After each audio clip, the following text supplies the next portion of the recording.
හරි අද අපි කතා කරන්නේ ටයිම් ෆ්‍රේම් අලයින්මන්ට් එක. එතකොට මේ ටයිම් ෆ්‍රේම් අලයින්මන්ට් කියලා සරලවම කියන්නේ අපි හයර් ටයිම් ෆ්‍රේම් එකේ ඉඳන් ලෝවර් ටයිම් ෆ්‍රේම් එකකට ලෝවර් ටයිම් ෆ්‍රේම් එකේ ඉඳන් හයර් ටයිම් ෆ්‍රේම් එකකට මොනවා හරි අපේ ටයිම් ෆ්‍රේම්ස් අපි කොහොමද පාවිච්චි කරන්නේ මේවා පොලිමට තියෙන්නේ කොහොමද කියන එක මොන එකේ ඉඳන් මොන එකටද අපි බලන්න ඕනේ මොන එකෙන්ද අපි එන්ට්‍රි එක ගන්න ඕනේ මොන එකෙන්ද අපි ටාගට් තියන්න ඕනේ මොන එකේද අපි කී ඒරියාස් එක බලන්න ඕනේ ඔය වගේ දේවල් ටික. ඉතින් මේකෙදි අපිට ටයිම් ෆ්‍රේම් අලයින්මන්ට් එක හරිම ඉම්පෝටන්ට්. මොකද අපි ටයිම් ෆ්‍රේම් ටික වරද්ද ගත්තොත් එතනදී අනිවාර්යෙන් අපේ එන්ට්‍රීස් වරදිනවා අපේ එක්සිට්ස් වරදිනවා.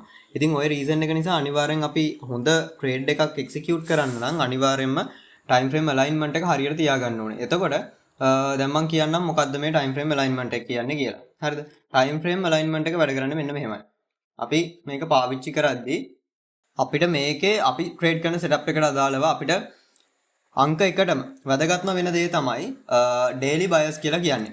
මේ ඩේලි බයස් කියලා කියන්නේ මොකක්ද කියලා අපි වෙනම වීඩියෝ එකක කතා කරනවා. එතකොට එතනින් ඔයාලට මේ ඩේලි බයස් එක දැනගන්න පුළුවන්. කොහොම වුණත් දැනට මතක තියාගන්න මේ ඩේලි බයස් කියන එක අනිවාර්යයි. මේක කම්පල්ස් එකක්. එතකොට ඕක තමයි අංක එක. එතකොට මෙන්න මේක අනිවාර්යයෙන්ම තියෙන්න ඕනේ අපේ ටයිම් ෆ්‍රේම් අලයින්මන්ට් එකේ.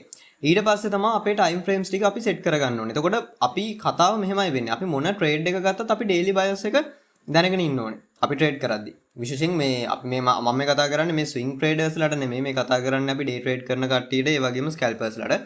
එතකොට මෙතනදී ටයිම් ෆ්‍රේම් අලයින්මන්ට් එක මෙහෙමයි සෙට් වෙන්නේ. දැන් අපි ගමු කවුරු හරි කෙනෙක් ට්‍රේඩ් කරනවා නම් එයාට පුළුවන් එයාට මෙන්න මේ ටයිම් ෆ්‍රේම්ස් ටික මේ පිළිවෙලට යූස් කරන්න පුළුවන්. හරිද? මේක සිම්පල් කතාවක් තියෙන්නේ 4 hour 1 hour 5 minute ඔන්න ඔය ටයිම් ෆ්‍රේම් තුන. හරිද? මෙන්න මේ ටයිම් ෆ්‍රේම් තුන යාට පාවිච්චි කරන්න පුළුවන්. ඊට පස්සේ තව කෙනෙක්ට පුළුවන් 4 hour 15 minute 1 minute or 3 minute බලන්න. එතකොට මෙතනදී වැඩේ වෙන්නේ මෙන්න මෙහෙමයි. හරිද? මේ ටිකේ වෙන්නේ මෙන්න මේ 5 minute කියලා කියන්නේ ඔයාගේ entry time frame එක. ඔයා entry එක place කරන්නේ මෙතනින්. හරිද?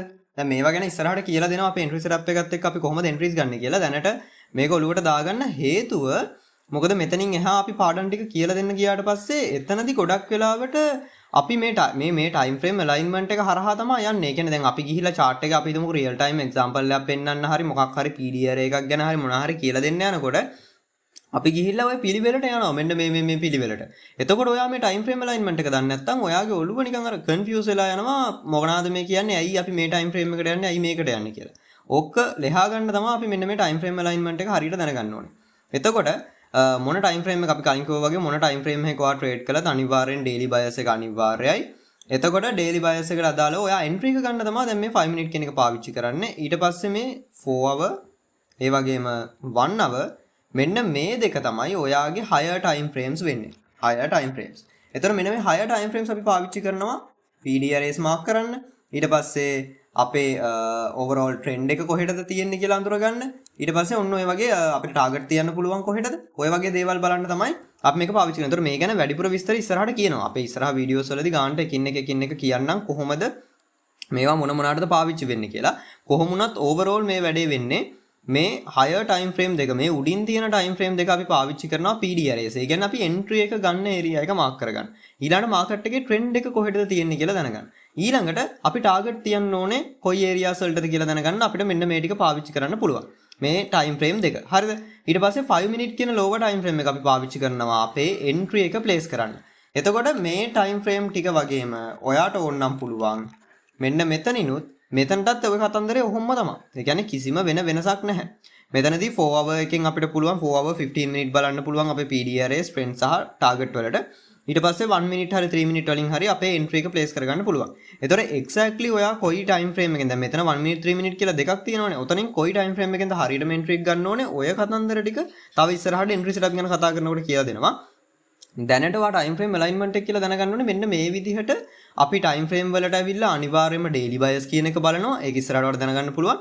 ඊට පස්සේ 4 hour එකට එනවා. 4 hour එකට ඇවිල්ලා අපි ඒකේ බලන දේවල් ටිකක් තියෙනවා. මේ PDRS trend target ඔය වගේ කතන්දර ටිකක් තියෙනවා. ඔය කතන්දර ටිකත් කියලා දෙනවා කොහොමද ඒක කරන්න කියලා. කොහොම වුණත් වෙන්නේ daily bias එක බලනවා 4 hour එකට එනවා. ඊට පස්සේ 1 hour එකට එනවා. ඊට පස්සේ 5 minute එකට ගිහිල්ලා අපි අපේ entry එක ගන්නවා. එතකොට මෙතනදිත් වෙන්නේ හැමයි daily bias එකට යනවා 4 hour එකට යනවා 15 minute එකට යනවා 1 minute 3 minute වල මේ දෙකෙන් මොකකින් හරි අපේ entry එක ගන්නවා. ඔය විදිහට තමයි අපි ඕක කරන්නේ. දැන් මම ඕක පොඩි example එකක් එක්ක පෙන්නන්නම්. හරිද? දැන් අද දවස් අපි ගත්තොත් එහෙම අද දවසේ මෙන්න මෙතන. හරිද? අද දවස එක දිගට ගියපු මාකට් එකක් මම පොඩි උදාහරණයක් ගන්නම් ගානට පෙන්වන්න ලේසි වෙන්න. right. හරි. අපි මෙතන ගමුකෝ. හරිද? මෙන්න මෙතන entry එක ගමු. හරිද? මෙතන අපිට entry එකක් තිබ්බා. ඒතකොට මේ entry එක මොකක්ද? ඇයි මේ entry එක ගන්නෙ කියන එක දැන් ඔය entry එක ගන්නෙද්දී අපි කොහොමද එන්නේ කියන එක මම පෙන්නන්නම්. මෙන්න මෙතන තමයි point එක. හරිද?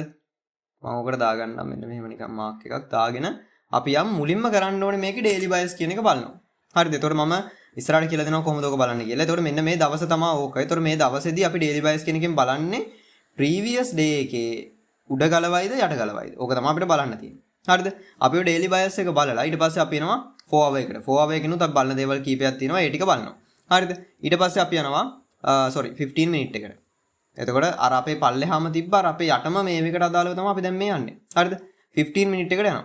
15 minute එකට ගිහිල්ලා අපි ඕකෙන් සාමාන්‍යයෙන් මාක් කරගන්නවා අපිට තියෙන entry zones. එතකොට මෙතන තියෙනවා ලොකු volume gap එකක්. ඒක මොකක්ද කියලා ඉස්සරහට කියලා දෙනවා. එතකොට මෙන්න මේ volume gap එකට ඇවිල්ලා market එක session එකේ liquidity sweep එකක් දෙනවා. එතකොට ඒ මොකක්ද කියන එකත් ඉස්සරහට කියනවා.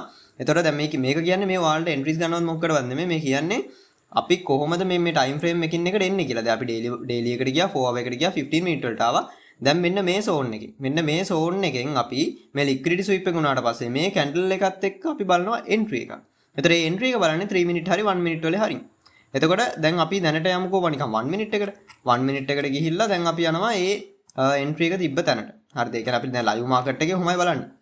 එතකොට 1 minute එකේ දැන් අපි සාමාන්‍යයෙන් කරන්නේ CIST entries. එතකොට මෙතන තියෙනවා මේ තියෙන CIST candle එක.